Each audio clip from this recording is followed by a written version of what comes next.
చూస్తున్నాం. తెలంగాణ సీఎం రేవంత్ రెడ్డి కాసేపట్లో ఢిల్లీకి బయలుదేరనున్నారు. ఏఐసీసీ అంతర్గత సమావేశంలో పాల్గొనే అవకాశం ఉంది. ఈ సాయంత్రం రేవంత్ రెడ్డి ఢిల్లీ నుంచి మహారాష్ట్రకు వెళ్లనున్నారు.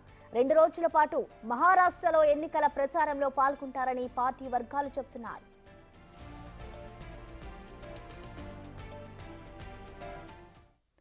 దీనికి సంబంధించిన కంప్లీట్ డీటెయిల్స్ ని మా అసోసియేట్ ఇన్పుటేటర్ నగేష్ అందిస్తారు. నగేష్, చెప్పండి, ఇవాళ అయితే సీఎం రేవంత్ రెడ్డి ఢిల్లీ వెళ్లబోతున్నారు కదా, అసలు మొత్తంగా సీఎం రేవంత్ రెడ్డి స్కెడ్యూల్ కి సంబంధించిన వివరాలు ఎలా ఉన్నాయి నగేష్?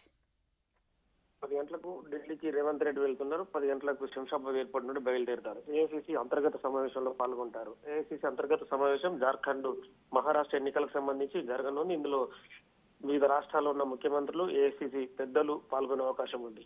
మల్లికార్జున్ ఖర్గేతో పాటు రాహుల్ గాంధీ, సోనియా గాంధీ, అంటే 2 రాష్ట్రాల్లో గెలుపుకు సంబంధించిన అంశంపైన చర్చించే అవకాశం కనిపిస్తుంది.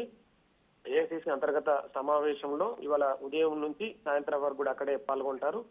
తదుపరి సాయంత్రం ఢిల్లీ నుంచి మహారాష్ట్రకు సీఎం రేవంత్ రెడ్డి బయలుదేరుతారు. 2 రోజుల పాటు మహారాష్ట్రలో ఎన్నికల ప్రచారంలో పాల్గొంటారు. మహారాష్ట్ర ఎన్నికల ప్రచారంలో రేవంత్ రెడ్డి స్టార్ క్యాంపెయినర్ గా ఉన్నారు.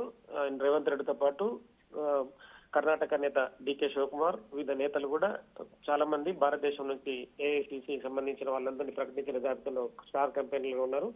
ఖచ్చితంగా రేవంత్ రెడ్డి అక్కడ మహారాష్ట్ర ఎన్నికల ప్రచారంలో తెలుగు వాళ్ళ దగ్గర పాల్గొంటే కనుక తమకు లబ్ధి చేకూరుతుందని కాంగ్రెస్ భావిస్తుంది. ఈ క్రమంలోనే రేవంత్ రెడ్డి 2 రోజులు విస్తృతంగా అక్కడ ప్రచారంలో పాల్గొని తదుపరి 2 రోజుల తర్వాత హైదరాబాద్ కు చేరుకుంటారు. నగేష్, అలాగే ఇవాళ ఢిల్లీలో రేవంత్ రెడ్డి ఎవరెవరిని కలవబోతున్నారు?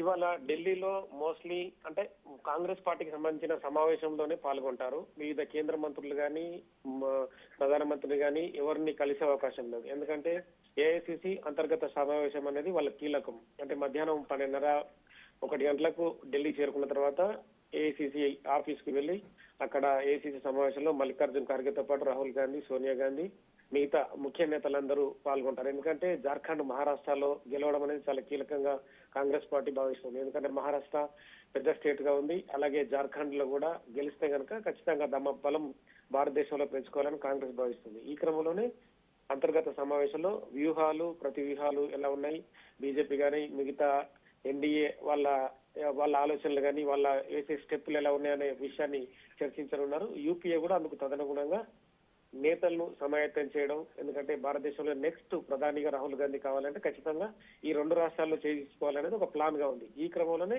ఆ చర్చ తర్వాత మహారాష్ట్ర ఎన్నికల ప్రచారం ఎలా సాగాలనేది కూడా ఒక చర్చకు వచ్చే అవకాశం ఉంది. తదుపరి మహారాష్ట్ర ఎన్నికల ప్రచారం తర్వాత హైదరాబాద్ కు వస్తారు. నగేష్, ఇటు ఢిల్లీకి సీఎం తో పాటు కాంగ్రెస్ కి సంబంధించిన నేతలు ఎవరైనా వెళ్తున్నారా? ప్రస్తుతం అయితే రేవంత్ రెడ్డి ఒక్కరిని పిలిచారు. ఎందుకంటే అంతర్గత సమావేశం అనేది దేశంలోని ముఖ్య నేతలందరే పాల్గొనే అవకాశం ఉంటుంది. అంటే ఏఐసీసీ మెంబర్లుగా ఉన్న ఎవరైతే రాష్ట్రాల ముఖ్యమంత్రులు కావచ్చు, అలాగే రాష్ట్రాల అధ్యక్షులు కావచ్చు, కొంతమంది పాల్గొనే అవకాశం కనిపిస్తుంది. కేవలం ముఖ్య నేతల్ని ఇందులో పిలిచారు. అందులో ప్రస్తుతం అయితే రేవంత్ రెడ్డి ఒక్కరే ఢిల్లీలో ఈ సమావేశంలో పాల్గొంటారు. Okay, thank you Nagesh.